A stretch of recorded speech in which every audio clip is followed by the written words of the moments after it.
Hello student, welcome to वालिनी nursing academy. हम पढ़ रहे हैं बीएससी नर्सिंग फर्स्ट ईयर का सब्जेक्ट नर्सिंग फाउंडेशन, जिसका है chapter 3 nursing as a profession. Previous video में हम पढ़ रहे थे code of ethics. Code of ethics में nurses and people, nurses and practice, nurses and society, nurses and coworker, nurses and profession. ठीक है, जितने सारे कोड ऑफ एथिक्स में इन्वॉल्व रहते हैं, मतलब नर्सेज के साथ इसका हम रिस्पॉन्सिबिलिटी और प्रिंसिपल बनाते हैं। तो हम देखते हैं नर्सेज एंड पीपल का कोड ऑफ एथिक्स में क्या रोल है। ठीक है, तो नर्सेज पीपल्स के साथ कैसे रहेगी? The nurses primary responsibility to the those people who require the nursing care. Nurses की प्राइमरी रिस्पॉन्सिबिलिटी क्या होती है कि वो पीपल्स को सेलेक्ट करें जिनको नर्सिंग केयर की ज़रूरत है। The nurses in providing care promote on environment and which values, custom and spiritual belief of the individual are respected. ठीक है, नर्सेज का रिस्पॉन्सिबिलिटी रहेगा कि वो केयर प्रोवाइड करेगी। ठीक है, इन्वायरमेंट प्रमोट करेगी, हेल्दी इन्वायरमेंट को। ठीक है, साथ ही साथ उसके custom, tradition, values, spiritual belief, जिसमें वो बिलीव करते हैं जो रिलीजन के हैं इंडिविजुअल, विद द रिस्पेक्ट। ठीक है, रिस्पेक्ट के साथ। नेक्स्ट आएगा नर्सेज एंड प्रैक्टिस। ठीक, नर्सेज एंड प्रैक्टिस में क्या बोला है? The nurses maintain the highest standard of nursing are possible within the reality of a specific situation. ठीक है, इसमें क्या बोला है आपका? नर्सेज एंड प्रैक्टिस मतलब नर्सेज जो प्रैक्टिस कर रही है, जो उसका ट्रेनिंग कर रही है, उस बारे में बोल रहा है कि उसको वो मेंटेन करेगी हाईएस्ट स्टैंडर्ड लेवल पे। ठीक है, जिसमें nursing care possible within the reality of the specific situation, मतलब वो अपना प्रैक्टिस इतना बेहतरीन तरीके से करेगी, जो उनका ट्रेनिंग है इतना बेहतरीन तरीके से होना चाहिए कि जब वो रियल सिचुएशन में आए, तब वो मतलब रियलिटी में आए तो किसी भी स्पेसिफिक सिचुएशन में वो बहुत अच्छे से केयर प्रोवाइड कर पाए पेशेंट को। ठीक है, किसी भी सिचुएशन में। तो ये है नर्सिंग एंड प्रैक्टिस का। नेक्स्ट है आपका nurses and society. The nurses share within the citizen are responsibility for initiating and supporting action to meet the health and social need of the public। ठीक है, nurses and society में क्या बोला है? Nurses share करती है with other citizen the responsibilities for initiating and supporting action to meet the health and social need of the public। मतलब public level पे, मतलब सोसाइटी और कम्युनिटी में वो जो भी उसके अंदर जो भी उनकी रिस्पॉन्सिबिलिटीज़ है उसे वो शेयर करेगी, सपोर्ट करेगी अपना, ताकि उस सोसाइटी में जो भी नीड है उसको वो बता पाए। ठीक है, उनको जो केयर चाहिए उस चीज़ के बारे में बहुत अच्छे से वो हैंडल कर पाए। Next, nurses and co-workers. The nurse maintain a cooperative relationship with co-workers in the nursing and other field। ठीक है, नर्सेज क्या करती है? कोऑपरेटिव रिलेशनशिप मेंटेन करती है अपने साथ साथ एम्प्लॉय के, कलीग्स के और दूसरे फील्ड के। और nurses take appropriate action to safeguard the individual. ठीक है, हर एक इंडिविजुअल के लिए अपना एक बहुत अच्छा स्टैंड लेगी, सेफ गार्ड, सेफ तरफ से रहेगी, मतलब हर एक इंडिविजुअल के लिए नर्सेज डिसीजन ले सकती है अपने पेशेंट के लिए। Next, nurses and the profession.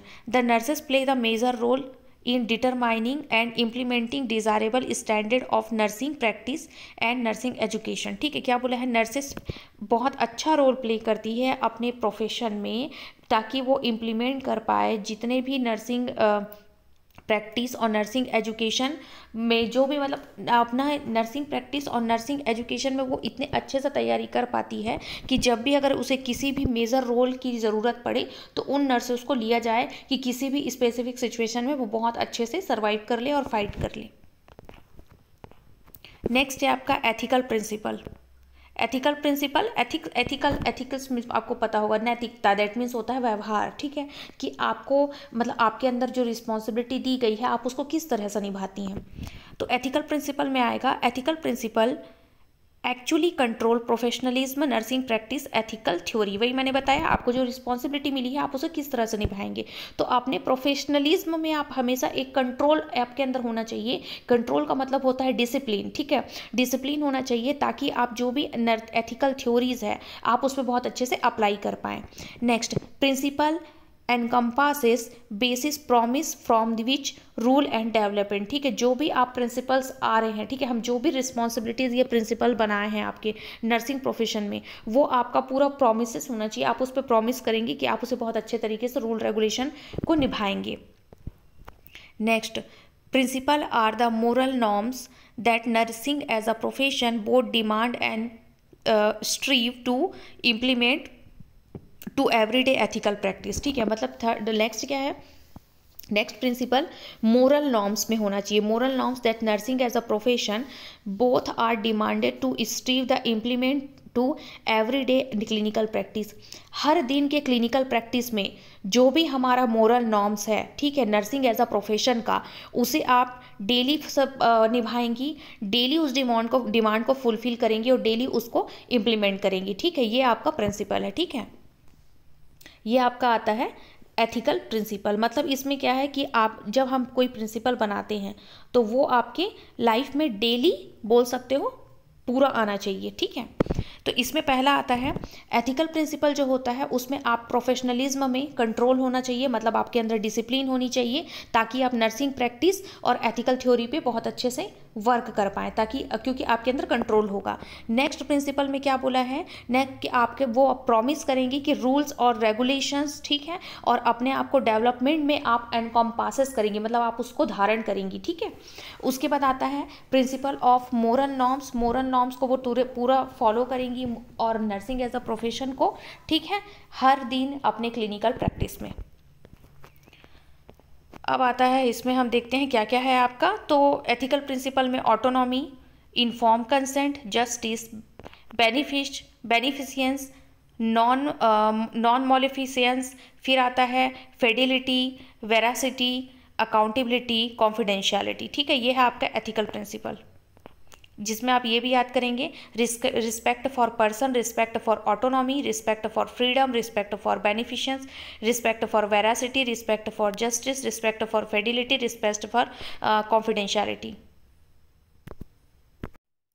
ठीक है, तो रिस्पेक्ट फॉर पर्सन, ये कोड ऑफ एथिक्स में ये जो मैंने बताया आपका कॉन्फिडेंशियलिटी, ऑटोनॉमी, यही ऐसा दिया हुआ है, आप ऐसा लिखेंगे। रिस्पेक्ट फॉर पर्सन, नर्सेज जो है हर एक इंडिविजुअल का रिस्पेक्ट करती है। रिस्पेक्ट फॉर ऑटोनॉमी, उसके अंदर कोई भी जो हम डिसीजन के लिए उसके अंदर एक डिसीजन मेकिंग कैपेसिटी होती है। ठीक है, जिसको भी आपको रिस्पेक्ट करना है और वो भी दूसरे के डिसीजन का रिस्पेक्ट करेगी। नेक्स्ट रिस्पेक्ट फॉर फ्रीडम, उसको जो फ्रीडम दिया गया है उसकी वो खुद रिस्पेक्ट करेगी। फिर आता है रिस्पेक्ट फॉर बेनिफिशियंस, ठीक है, उसको जो भी वो जितना भी पेशेंट के ऊपर करती है केयर, ठीक है, उसको खुद को रिस्पेक्ट होना चाहिए और पेशेंट का भी वो रिस्पेक्ट करेंगी। ठीक है, मतलब बेनिफिशियंस मतलब उपकार होते हैं। फिर आता है respect for veracity. Respect for veracity that means क्या बोल रहा है, जो भी पेशेंट का डायग्नोसिस है, पता है उस बारे में, ठीक है, मतलब वो सच्चाई को जानती है, उससे भी वो रिस्पेक्ट करेगी पेशेंट का और खुद के फील्ड का। फिर आता है रिस्पेक्ट फॉर जस्टिस, ठीक है, अपने पेशेंट के जस्टिस के लिए और अपने लिए उनको जो दिया गया है रिस्पॉन्सिबिलिटी, उसके लिए भी वो क्या रहेगी, जस्टिस रहेगी। दैन रिस्पेक्ट फॉर फिडेलिटी, ठीक है, अपने बोल सकते हैं आप कि अपने निष्ठा या फिर बोल सकते हैं अपनी वफादारी, ठीक है, उसके लिए वो हमेशा रिस्पेक्टफुल रहेगी। फिर आता है कॉन्फिडेंशियलिटी, आपको पता है कि गोपनीयता, उसे जो भी हॉस्पिटल के नॉर्म्स के अकॉर्डिंग जो पॉलिसी है उसमें सारे डॉक्यूमेंट्स उसको कॉन्फिडेंशियल रखने होंगे। ठीक है, आगे का नेक्स्ट चैप्टर है आपका चैप्टर 4, हम नेक्स्ट क्लास में पढ़ेंगे। इसमें से कोई भी अगर डाउट होता तो मुझे कमेंट बॉक्स में पूछ लीजिएगा, मैं दोबारा क्लास ले लूँगी। आपको कोई डाउट होता तो मैं क्लियर कर लूँगी। मेरे चैनल को लाइक एंड सब्सक्राइब कर लीजिए। Thank you.